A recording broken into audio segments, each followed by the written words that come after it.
नमस्कार दोस्तों, market study YouTube channel पर मैं आप सभी लोगों का दिल से स्वागत करता हूं।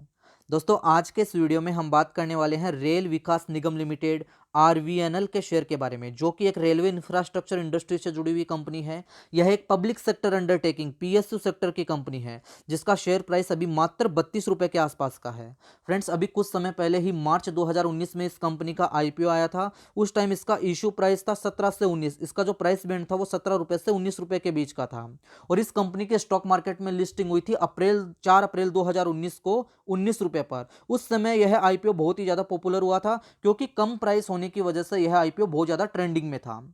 आज इस कंपनी ने अपने क्वार्टर 3 के नतीजे पेश किए हैं। आज डेट है 11 फरवरी 2021 और ट्यूसडे का दिन है। और आज के दिन इस कंपनी ने अपने क्वार्टरली रिजल्ट्स क्वार्टर 3 के नतीजे पेश किए हैं। तो सबसे पहले इस कंपनी के क्वार्टर 3 के नतीजों की डिटेल्स यहां पर मैंने आपके सामने लगाई है। यहीं से हम इस वीडियो की शुरुआत करने वाले हैं। तो आपको बिना स्किप के शुरू से लेकर एंड तक पूरा वीडियो देखना है, ताकि हर एक बात आपको अच्छे से समझ में आ सके।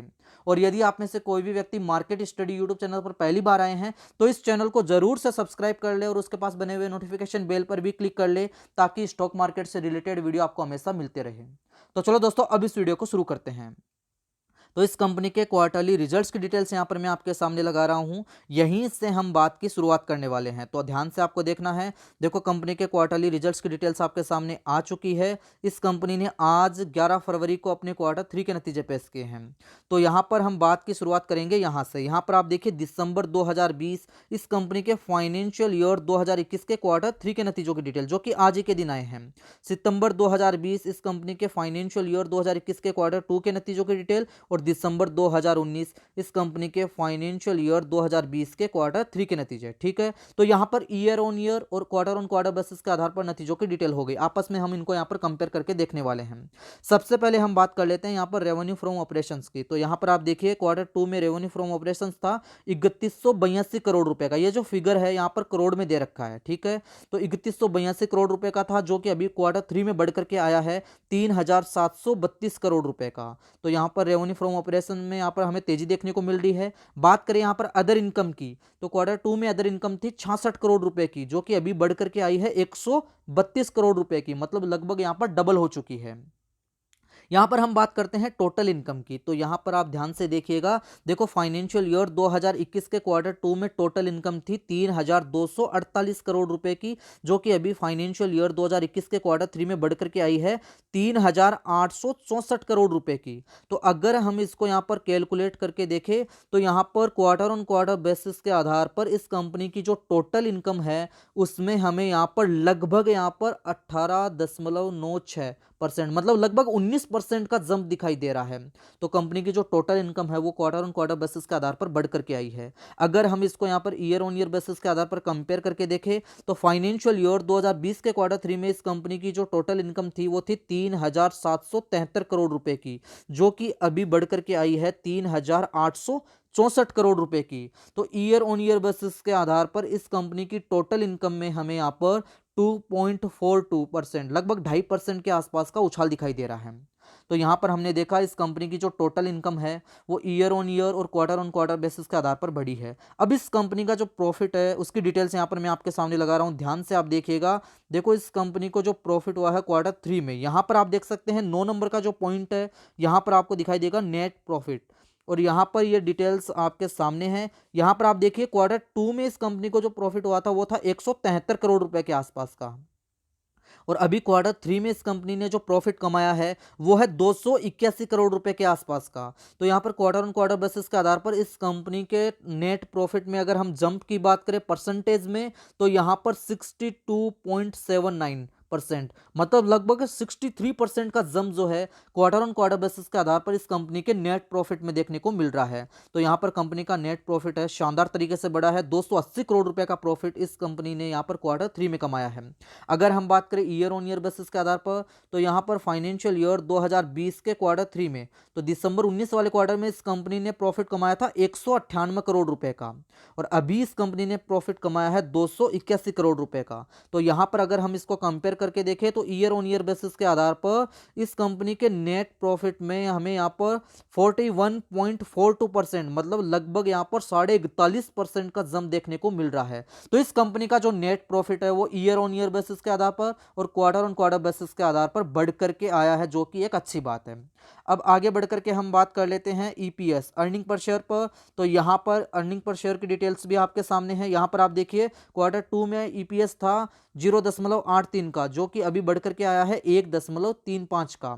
अगर हम बात करें यहाँ per year on year basis के आधार पर, तो यहाँ पर फाइनेंशियल ईयर 2020 के क्वार्टर 3 में ईपीएस था 0.95 का, जो कि अभी बढ़ करके आया है 1.35 का। तो इस कंपनी के अर्निंग पर इक्विटी शेयर में भी हमें यहाँ पर एक उछाल देखने को मिल रहा है। तो इस कंपनी ने जो क्वार्टर 3 के नतीजे पेश किए हैं बहुत ही शानदार पेश किए हैं। कंपनी की टोटल इनकम में हमें यहाँ पर अच्छी खासी तेजी दिखाई दे रही है और इस कंपनी का जो प्रॉफिट है वो भी बढ़ करके आया है। यहाँ पर हमने देखा ईयर ऑन ईयर बेसिस के आधार पर और क्वार्टर ऑन क्वार्टर बेसिस के आधार पर इस कंपनी के नेट प्रॉफिट में एक तगड़ा उछाल आता हुआ नजर आया है। तो बहुत ही शानदार इस कंपनी ने अपने क्वार्टर 3 के नतीजे पेश किए हैं। अब यहाँ पर मैं आपको सीधा ही लेके आ रहा हूँ एनएससी की वेबसाइट पर। यहाँ पर एनएससी की वेबसाइट पर आज के दिन जो कारोबार हुआ है उसकी डिटेल्स आपके सामने आ चुकी है। रेल विकास निगम लिमिटेड के बारे में हम बात कर रहे हैं और आज के दिन इसने यहाँ पर क्लोजिंग दी है लगभग 32 रुपये के आसपास की। यहाँ पर आप देख सकते हैं 1.30 रुपये की तेजी आज के दिन इसमें देखने को मिली है। 4.25% के आसपास का उछाल दिखाई दे रहा है। चलो आज के डिलीवरी पोजीशन की भी हम बात करते हैं। क्वांटिटी टोटल ट्रेड हुई आज के दिन इसमें 2 करोड़ 2 लाख शेयर्स की। उसमें से जो डिलीवरी उठी है वो है 71,27,000 शेयर्स की। परसेंटेज में अगर हम बात करें तो 35% से भी ज़्यादा की यहाँ पर डिलीवरी दिखाई दे रही है। तो बहुत ही शानदार डिलीवरी आज के दिन यहाँ पर इसमें उठी है।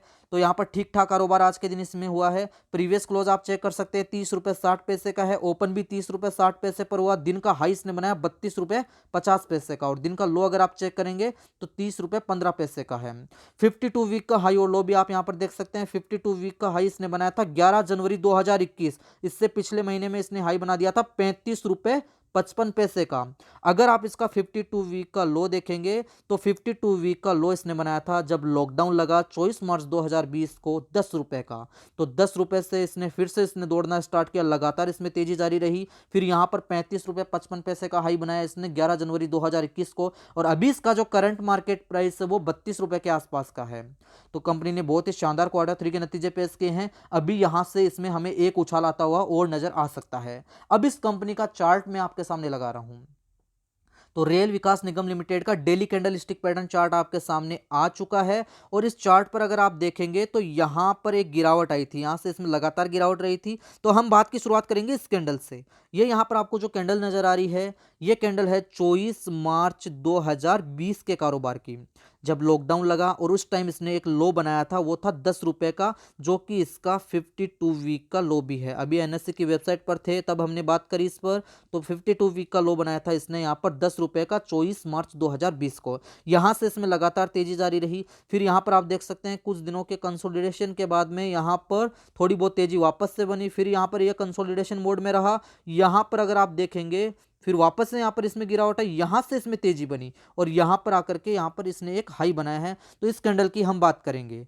ये यहाँ पर आपको जो कैंडल दिखाई दे रही है ये पिछले महीने के कारोबार की कैंडल है 11 जनवरी 2021 और उस टाइम इसने एक हाई लगाया था जो कि इसका 52 वीक का हाई भी है 35 रुपये 55 पैसे का, या इसको आप ऑल टाइम हाई भी बोल सकते हैं। इसका जो ऑल टाइम हाई है वो इसने 11 जनवरी 2021 को ही बनाया है 35 रुपये 55 पैसे का। तो यहाँ पर डिटेल्स में आपके सामने लिख देता हूँ। इसका 52 वीक का हाई या फिर आप लाइफ टाइम हाई भी इसको बोल सकते हैं। फिर यहाँ से इसमें वापस से हमें एक गिरावट देखने को मिली। यहाँ पर फिर से इसने लो बनाया 26 रुपये का। इसके डिटेल्स भी मैं आपके सामने लिख रहा हूँ, यहाँ पर आप ध्यान से देखिएगा। देखो 28 जनवरी 2021 को इसने फिर से एक लो बनाया था यहाँ पर 26 रुपये 55 पैसे का। फिर यहाँ से इसमें धीरे धीरे तेजी बनना स्टार्ट हुई, वापस से इसमें तेजी बनी और ये जो आपको लास्ट वाली कैंडल दिखाई दे रही है ये इसके आज के कारोबार की कैंडल है। इस कैंडल पर भी हम बात करते हैं। डिटेल्स यहाँ पर मैं आपके सामने लिखूंगा। देखो आज डेट है 11 फरवरी 2021 और ट्यूसडे का दिन है और आज इस कंपनी ने अपने क्वार्टर 3 के नतीजे पेश किए हैं। कंपनी ने बहुत ही शानदार क्वार्टर 3 के नतीजे यहाँ पर अपने दिखाए हैं। बात करते हैं आज के हाई की। तो आज का इसने हाई बनाया था 32 रुपये 50 पैसे का, लो बनाया था 30 रुपये 15 पैसे का, और अभी इसने आज के दिन क्लोजिंग दी है 31 रुपये 90 पैसे पर। तो अभी इसका जो करंट मार्केट प्राइस है वो 32 रुपये के आसपास का है। तो फ्रेंड्स यहाँ पर आप देखेंगे तो 24 मार्च को यह शेयर जो था, 24 मार्च 2020 को केवल यहाँ पर 10 रुपये का था। 10 रुपये से इसने दौड़ना स्टार्ट किया, लगातार इसमें तेजी जारी रही और यहाँ पर 35 रुपये 55 पैसे का हाई बनाने के बाद थोड़ी बहुत यहाँ पर गिरावट आई और अभी यह शेयर जो है यहाँ पर 32 रुपये के आसपास ट्रेड हो रहा है। और इस कंपनी ने शानदार Q3 के नतीजे पेश किए हैं, कंपनी का प्रॉफिट बढ़कर के आया है। तो यहाँ से हमें एक जंप और आता हुआ नजर आ सकता है। तो यहाँ पर अगर आप इसमें एक स्ट्रॉन्ग सपोर्ट देखते हैं तो यहाँ पर 30 रुपये के आसपास का एक स्ट्रॉन्ग सपोर्ट है। यहाँ पर मैं आपके सामने लिख देता हूँ, इसका जो स्ट्रॉन्ग सपोर्ट रहेगा वो यहाँ पर 30 रुपये का रहेगा। और जो टारगेट है, सबसे पहला टारगेट जो है हमें यहाँ पर इसका जो 52 वीक का हाई है 35 रुपये 55 पैसे का, ये देखने को मिल सकता है। उसके बाद अगर यहाँ से इसमें लगातार रैली जारी रहती है तो फिर यह बहुत ही जल्द 45 रुपये से 50 रुपये तक भी जा सकता है। क्योंकि फ्रेंड्स कंपनी ने जो Q3 के नतीजे पेश किए हैं बहुत ही अच्छी पेश किए हैं और कंपनी की परफॉर्मेंस अगर हम देखें तो यहाँ पर अच्छी दिखाई दे रही है, लगातार यहाँ पर तेजी इसमें बनती हुई हमें नजर आ रही है। तो अगर आपके पास इस कंपनी का शेयर पहले से है तो आपको केवल और केवल इसको होल्ड ही रखना चाहिए। अगर आपका लॉन्ग टर्म का नजरिया रहेगा तो लॉन्ग टर्म में यह शेयर जो है यहाँ पर अच्छे खासे रिटर्न निकाल करके दे सकता है। और अगर आप यहाँ से खरीदारी करना चाहते हैं तो आप गिरावट, अगर आपको डिप दिखाई दे तो उसमें यहाँ पर थोड़ी थोड़ी क्वांटिटी में आप खरीदारी करना स्टार्ट कर सकते हैं। फ्रेंड्स, वीडियो के थंबनेल में मैंने डाला कि क्या यह 32 रुपये का शेयर यहाँ पर करोड़पति बना पाएगा।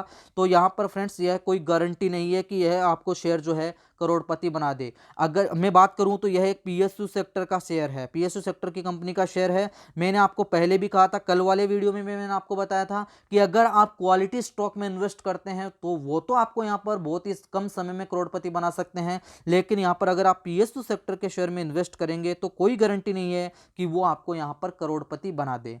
लेकिन यहाँ पर यह गारंटी जरूर है, अगर आप क्वालिटी स्टॉक जैसे बजाज फाइनेंस हो गया, मैंने आपको कल भी बताया था, एचडीएफसी बैंक हो गया, आईसीआईसीआई बैंक हो गया, अगर आप क्वालिटी स्टॉक में इन्वेस्ट करेंगे तो वो आपको 10 से 15 साल में, या मतलब कहने का मतलब यह है कि लॉन्ग टर्म में आपको यहाँ पर करोड़पति बना सकते हैं। लेकिन इन कंपनियों के शेयरों की यहाँ पर कोई गारंटी नहीं है कि वो आपको यहाँ पर एक करोड़पति बना पाए। अगर आप चाहे तो थोड़ी थोड़ी क्वांटिटी में यहाँ पर माल खरीद करके अपने पोर्टफोलियो में ऐड कर सकते हैं, एक अच्छे खासे रिटर्न की आप उम्मीद जो है इससे कर सकते हैं आने वाले समय में। तो आप चाहे तो थोड़ी थोड़ी क्वांटिटी में यहाँ से माल उठा सकते हैं अगर आपको थोड़ी बहुत गिरावट दिखाई दे, लेकिन आपको जो समय लेकर के चलना है वो लॉन्ग टर्म का लेकर के चलना है। लॉन्ग टर्म के लिए अगर आप होल्ड करेंगे तो ही आपको यहाँ से एक अच्छा खासा रिटर्न से यह कंपनी आपको निकाल करके देगी। और बाकी कंपनी के परफॉर्मेंस को आपको ध्यान में रखना है। कंपनी की सारी डिटेल्स जो है मैंने आपको बताया था, कंपनी के फंडामेंटल्स को आप चेक कीजिए, कंपनी की बैलेंस शीट देखिए, P&L अकाउंट देखिए, कैश फ्लो देखिए। इसके अलावा यह भी देखिए कि कंपनी का बिजनेस जो है वो फ्यूचर में ग्रो करेगा या फिर नहीं, क्योंकि हम बात कर रहे हैं रेल विकास निगम लिमिटेड, जो कि रेलवे इंफ्रास्ट्रक्चर इंडस्ट्री से जुड़ी हुई कंपनी है, एक पीएसयू सेक्टर की कंपनी है। तो सारी डिटेल चेक करने के बाद में ही आपको डिसीजन लेना चाहिए कि आपको इस कंपनी के शेयर में इन्वेस्ट करना है या फिर नहीं। मेरा काम था आपको इस शेयर के बारे में जानकारी देना। तो फ्रेंड्स, एक छोटा सा वीडियो था रेल विकास निगम लिमिटेड के शेयर के ऊपर। अगर मेरे द्वारा बनाया गया वीडियो और दी गई जानकारी आपको थोड़ी सी भी पसंद आई है तो प्लीज इस वीडियो को लाइक कीजिए, दोस्तों के साथ में भी इस वीडियो को शेयर कीजिए। और अगर आपने अभी तक मार्केट स्टडी यूट्यूब चैनल को सब्सक्राइब नहीं किया है तो इस चैनल को अभी सब्सक्राइब कर ले और उसके पास बने हुए नोटिफिकेशन बेल पर भी क्लिक कर ले, ताकि स्टॉक मार्केट से रिलेटेड वीडियो आपको हमेशा मिलते रहे। दोस्तों, इस वीडियो में इतना ही, मिलेंगे एक और नई वीडियो में एक और नई जानकारी के साथ। तब तक के लिए नमस्कार।